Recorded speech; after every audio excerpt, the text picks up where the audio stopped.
सवाल, अकबर बीरबल की कहानी। महाराजा अकबर बीरबल की हाजिर जवाबी के बड़े कायल थे। उनकी इस बात से दरबार के अन्य मंत्री मन ही मन बहुत जलते थे। उनमें से एक मंत्री, जो महामंत्री का पद पाने का लोभी था, ने मन ही मन एक योजना बनाई। उसे मालूम था कि जब तक बीरबल दरबार में मुख्य सलाहकार के रूप में है, उसकी यह इच्छा कभी पूरी नहीं हो सकती। एक दिन दरबार में अकबर ने बीरबल की हाजिर-ए-जवाबी की बहुत प्रशंसा की।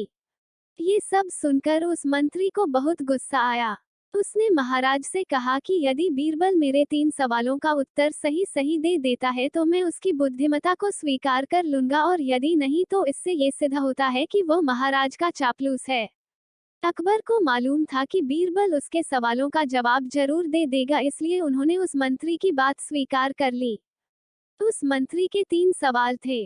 आकाश में कितने तारे हैं? धरती का केंद्र कहाँ है? सारे संसार में कितने स्त्री और कितने पुरुष हैं?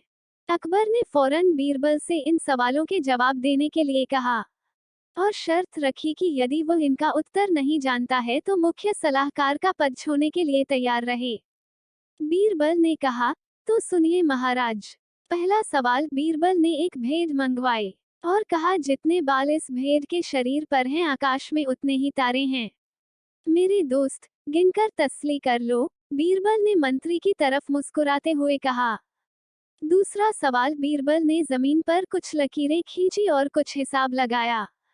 फिर एक लोहे की छड़ मंगवाई गई और उसे एक जगह गाड़ दिया, और बीरबल ने महाराज से कहा, महाराज, बिल्कुल इसी जगह धरती का केंद्र है, चाहे तो आप स्वयं जांच लें।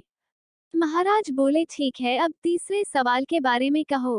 अब महाराज, तीसरे सवाल का जवाब बड़ा मुश्किल है, क्योंकि इस दुनिया में कुछ लोग ऐसे हैं जो ना तो स्त्री की श्रेणी में आते हैं और ना ही पुरुषों की श्रेणी। उनमें से कुछ लोग तो हमारे दरबार में भी उपस्थित हैं, जैसे कि ये मंत्री जी। महाराज, यदि आप इनको मौत के घाट उतरवा दे तो मैं स्त्री पुरुष की सही सही संख्या बता सकता हूँ।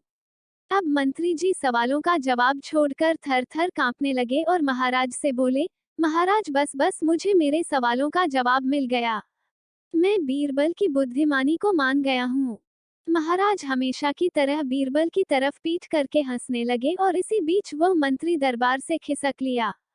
कहानी अच्छी लगी तो लाइक और चैनल को सब्सक्राइब जरूर करें।